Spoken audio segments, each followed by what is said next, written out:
Fala galera, tudo bem? Tudo tranquilo com vocês? Professor Wagner aqui do Exatos. Agora a gente vai partir para a nossa terceira grande maratona de resoluções. Enem, 200 questões, todas de nível fácil. Claro que a nossa lista não tem exatamente 200 questões. E isso se dá porque nós pegamos e varremos todos os Enems. Enem Libras, Enem PPL, Enem Digital e o Enem. Dessa forma, algumas questões podem estar repetidas. Mas tudo bem. Na maior parte, todas elas são questões inéditas e, de certa forma, a gente vai passar por todas elas. E por que resolver questões de nível fácil, professor? Simples, porque para você atingir uma boa nota, para você conseguir uma boa nota no Enem, é importante que você resolva todas as de nível fácil, devido ao sistema de TRI, Teoria de Resposta ao Item.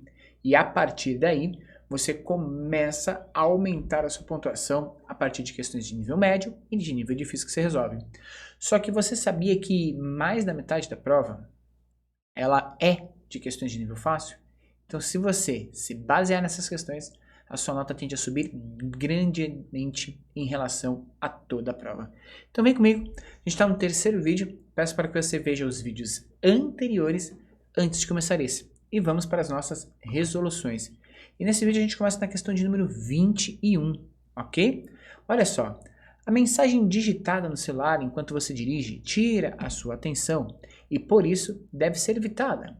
Pesquisas mostram que um motorista que dirige um carro a uma velocidade constante percorre às cegas, isso é, sem ter visão da pista, uma distância proporcional ao tempo gasto ao olhar para o celular durante a digitação da própria mensagem. Considere que isso de fato aconteça. Suponha que dois motoristas, X e Y, dirigem com a mesma velocidade constante e digitam a mesma mensagem em seus celulares. Suponha ainda que o tempo gasto pelo motorista X olhando para o seu celular enquanto digita a mensagem corresponde a 25% do tempo gasto pelo Y para executar a mesma tarefa. Bom, a razão entre as distâncias percorridas por x e y nessa ordem é igual a quanto? Então vamos verificar o seguinte.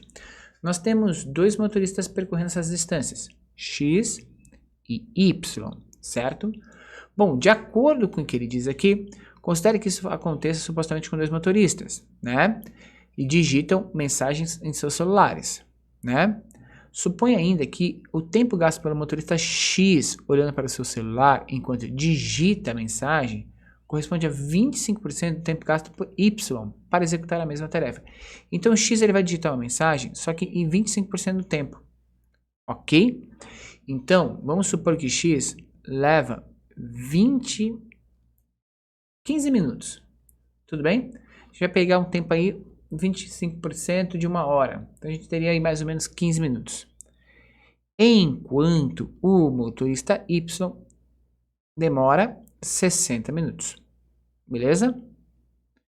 Pessoal, o que ele disse pra gente aqui em relação a isso é o seguinte, né? Pesquisas mostram que um motorista que dirige um carro a uma velocidade constante percorre às cegas uma distância proporcional ao tempo gasto. Ou seja, se ele estivesse a uma velocidade específica, qualquer, em 15 minutos ele poderia ter percorrido 15 km, proporcional, enquanto o outro teria percorrido algo em torno de 60 km. Sei lá, proporcional. Claro que não é exatamente assim. Mas a gente só está pegando uma relação de proporcionalidade. Por quê? Porque aí ele pede para a gente verificar a razão entre as distâncias percorridas por x sobre a relação percorrida por y. E x percorreu 15 km, enquanto y percorreu 60 km. Se a gente dividir os dois elementos por 15, a gente vai ter uma distância percorrida de 1/4 em relação, ou seja, quanto menos tempo olhando no celular, menor a distância percorrida às cegas. O ideal é que essa distância seja nula. Então, mas beleza, a gente conseguiu corresponder ao exercício. Então, exercício de razão e proporção, gente. Leitura, análise, tem o tempo. Quanto que um tempo é maior que o outro? Faça uma relação de proporção. Quanto uma distância é maior que a outra? Faça uma relação de proporção e relaciona a razão entre elas. Percebe que eu joguei um tempo que eu queria, só fiz a proporção, mantive a proporção ali. Fiz uma distância que eu queria e mantive a proporção. Com isso, a gente conseguiu resolver o exercício. Beleza? Próximo exercício, gente. E esse exercício, bacana, e ele diz o seguinte pra gente. Olha só. Um dos principais indicadores de inflação é o Índice Nacional de Preços ao Consumidor, IPCA. O gráfico apresenta os valores do IPCA nos anos de 1994 a 2011. O valor mais próximo da mediana de todos os valores da inflação indicados no gráfico é quanto? Então ele quer saber a mediana. Mediana é o valor do meio, certo? Então a gente coloca em ordem crescente ou decrescente e vai verificar o valor do meio. Basicamente, o que você vai fazer aqui é o seguinte: você vai eliminar o menor valor e ao mesmo tempo, como este, você elimina o maior valor. E você vai repetir este processo, pegando o menor e o maior, até que sobre pelo menos um ou dois elementos. Vamos em frente então. 4,31 com 12,53, 4,46 com 9,56. Aí a gente tem agora 5,22, opa, o menorzinho aqui, 5,22 com 9,30. Depois nós temos 5,69 com 8,94. Depois nós temos 5,90 com 7,67. Depois nós temos 5,91 com 7,60. Sobraram aqui para a gente dois valores, né? 5,97 e também um outro valor aqui que seria o valor de 6,50. Então, quando a gente soma esses dois valores, isso aqui vai dar 7, isso aqui vai dar 14, vem 1, 12,47. E aí a gente vai dividir por 2. Porque a mediana, quando sobram dois valores, a gente soma eles e divide por 2 tirando a média. Ok? Isso vai dar, gente, algo em torno de quanto? 6, certo? 6 zerou, abaixo o 4. Dá 2, zerou, abaixo o 7, daria 2, 4, 6, daria 3, baixa 1, daria 5.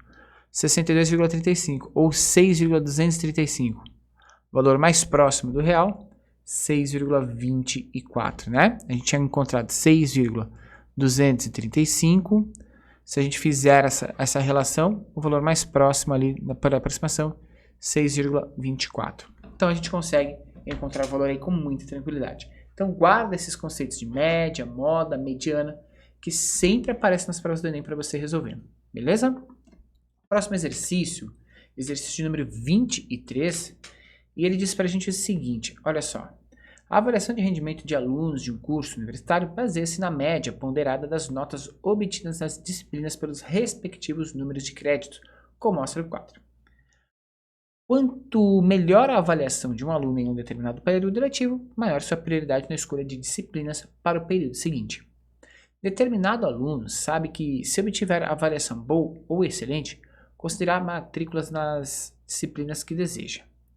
Ele já realizou as 4 das 5 disciplinas em que está matriculado, mas ainda não realizou a prova da disciplina número 1, conforme o quadro. Para que atinja seu objetivo, a nota mínima que ele deve, né, conseguir na disciplina 1 é quanto? Então, gente, para que ele consiga, né, bom ou regular, ele tem que ter pelo menos nota 7, certo? Até o 10. Bom, então quer dizer que a média dele aqui tem que ser 7. Se eu somar as notas que ele tem aqui, 8 mais 6. Só que isso aqui a gente tem uma questão do seguinte, eu já vou até corrigir aqui para você. Isso não é média aritmética. Isso aqui é o que a gente chama de média ponderada. Por quê? Porque os créditos são diferentes. E como você tem critérios diferentes de crédito, você vai ter que fazer o seguinte, você vai ter que multiplicar a nota pelo peso dela. Então vai ficar assim, 8 vezes 4 dá 32. 6 vezes 8 dá 48. 8 vezes 5 dá 40. E 10 vezes 7,5 dá 75. Pronto. E aqui a gente vai ter 12 vezes x, né? 12x. E a soma de tudo isso, dividido pela quantidade total de créditos, tem que dar a nota final. Então, 12x mais 32, mais 48, mais 40, mais 75. Dividido pelo total, né? Que seria 12 mais 8 dá 20. 20 mais 10 dá 30, 30 mais 8 dá 38, 38 mais 4 dá 42, dividido por 42, isso tem que dar a média que é pelo menos 7, ok?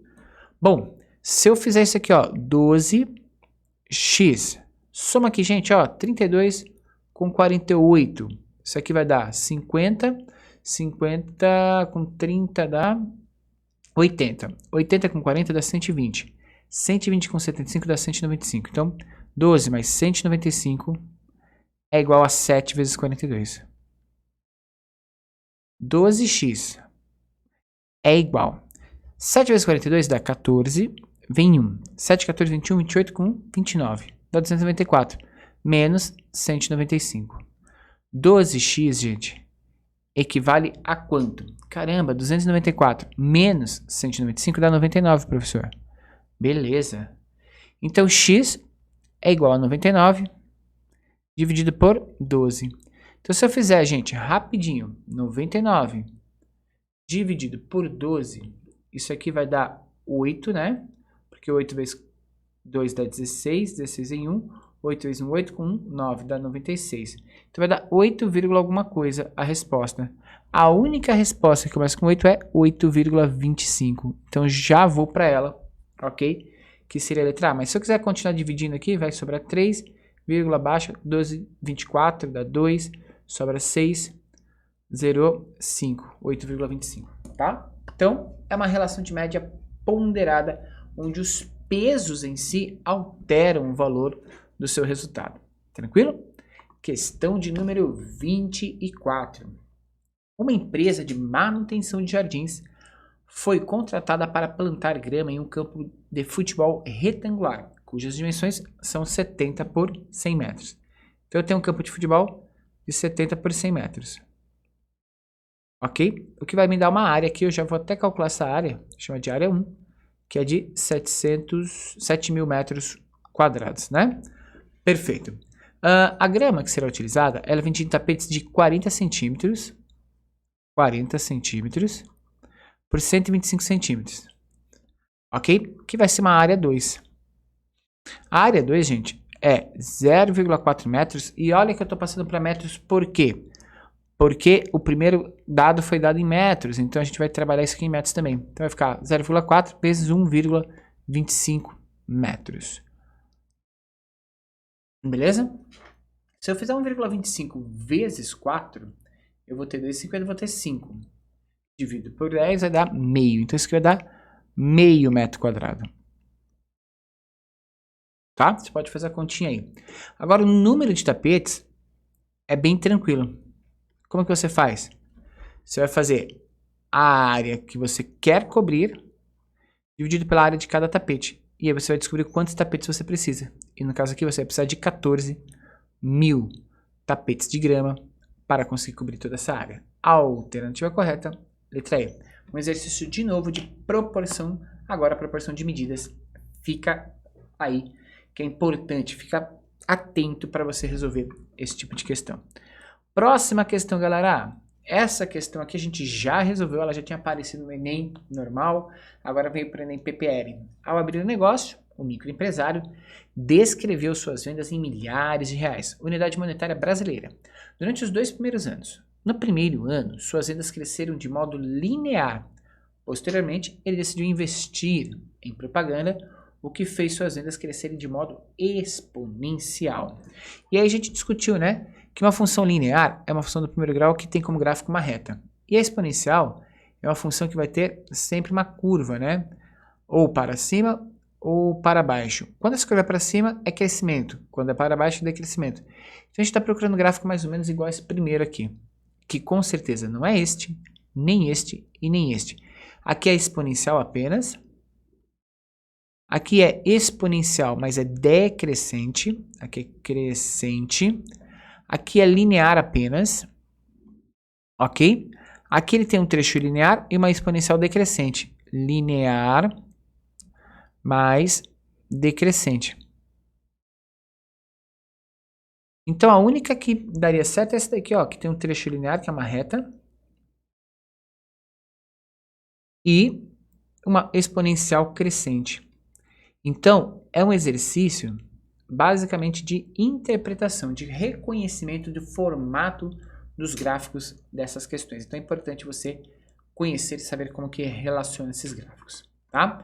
Questão de número 26 da nossa lista. Vamos lá? Uma aluna estuda numa turma de 40 alunos. Em um dia, essa turma foi dividida em 3 salas, A, B e C, de acordo com a capacidade das salas. Na sala A, ficaram 10 alunos, na B, outros 12 e na C, 18. Será feito um sorteio no qual primeiro será sorteada uma sala e posteriormente será sorteado um aluno dessa sala. Qual é a probabilidade de que aquela aluna específica ser sorteada, sabendo que ela está na sala C? Então, a gente vai fazer o sorteio de sala. Então, primeira coisa, a gente tem que imaginar que a sala dela vai ser sorteada. Ela tem uma chance em 3. Aí sorteou. Aí a gente escolheu a sala C. A partir de escolher a sala C, a gente vai escolher uma pessoa dentro dessa sala do total de pessoas que tem na sala, que é de 18, ok? Então perceba que eu estava sorteando todas as salas, aí escolhi a sala C, da sala C foi escolher um aluno de dentro dessa sala, certo? Como eu fiz 2 sorteios, eu preciso desse e desse, eu vou multiplicar essas probabilidades. E ao multiplicar esses 2 elementos, você tem 1 sobre 54 avos de chance dessa menina ser escolhida. A alternativa correta, D de doideira. Tranquilo? Então o exercício aí também tranquilo, que é probabilidade consecutiva. Dá uma olhada nesse esquema porque aparece na sua prova. Questão de número 27, galera. Vamos lá. Uma pessoa ganhou uma pulseira formada por pérolas esféricas, na qual faltava uma das pérolas. A figura indica a posição em que estaria faltando uma pérola. Ela levou a joia a um joalheiro que verificou que a medida do diâmetro dessa pérola era de 4 milímetros. Em seu estoque, as pérolas do mesmo tipo e formato disponíveis para reposição tinham diâmetros iguais a 4,025, 4,100, 3,97, 4,08 e 3,099. Pergunta. O joalheiro então colocou na pulseira a pérola cujo diâmetro era mais próximo do diâmetro das pérolas originais. A pérola colocada na pulseira pelo joalheiro tem diâmetro em milímetro igual a quanto? Então o que a gente vai fazer, gente, é colocar esses diâmetros em ordem crescente. Por exemplo, eu vou colocar aqui, ó, 3,099. Depois eu vou para 3,970. Depois eu vou para 4,025. Depois 4,080. E por fim, 4,100. A joia original precisava ter 4 milímetros, 4,000. Então, observando aqui, esses valores já estão mais distantes, esse valor está distante, a gente fica entre esses dois valores. Esse daqui para 4,00 está a 30 de distância, enquanto esse está a 25 de distância. Como ele escolheu a joia que está mais próxima do valor real, ele provavelmente escolheu a joia de 4,025. A alternativa, então, correta para esse exercício, letra C, 4,025. Então, é um exercício de análise aí de medidas, de precisão de unidades de medida, que é importantíssimo aí para você conseguir fazer essas provas. E vamos para o exercício de número 28. Em uma plataforma de exploração de petróleo, localizada no mar, ocorreu um vazamento. A equipe técnica de operação dessa plataforma percebeu que a mancha de óleo espalhada na superfície do mar tinha diâmetro de formato circular, ou tinha formato circular, e estimou visualmente que a área atingida era de aproximadamente 100 km². Utilize 3 para aproximação para π. O valor inteiro mais próximo para o raio então, dessa mancha é quanto? Ele diz que a área então, de cobertura que a mancha circundou era uma área de 100 km². É uma circunferência. E a área de uma circunferência é πr². Então, se a gente conhece a área, que é 100, e ele pediu para a gente usar π igual a 3, qual que seria o valor mais próximo para esse raio? Então, a gente vai fazer o seguinte. 100 dividido por 3 é igual a r². A gente sabe que 100 dividido por 3 vai dar 33,3. Esse é o nosso r², certo? Então, qual que é o valor ao quadrado que é mais próximo de 33,3? Eu sei que quadrado de 5 é 25. Quadrado de 6 é 36. E eu sei que o 36 está mais próximo disso. Como ele perguntou o raio inteiro mais próximo, provavelmente o raio seria igual a 6. Já que para localizar o raio, eu precisaria ter calculado a raiz de 33,3. Mas eu não preciso fazer essa conta. Eu só preciso estimar o valor mais próximo. A alternativa correta, letra B. Ok? Vamos então, gente, mais 2 exercícios aqui, a gente encerra a nossa lista. Vamos nessa? Exercício de número 29. Em alguns países anglo-saxões, a unidade de volume utilizada para indicar o conteúdo de alguns recipientes é a onça fluida britânica. O volume de uma onça fluida britânica corresponde a 28,4130625. A título de simplificação, considere a onça fluida britânica correspondente a 28 mililitros. Nessas condições, o volume de um recipiente com capacidade de 400 onças britânicas em centímetros cúbicos é quanto? A gente já resolveu esse exercício, ele já tinha caído no Enem PPL, e a gente faz o seguinte, 28 mililitros, gente, ml, ok? Equivale a 28 centímetros cúbicos, certo? Então é 1 para 1.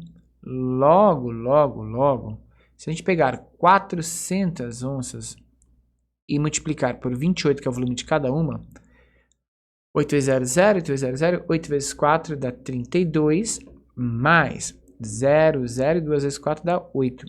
Fazendo essa continha,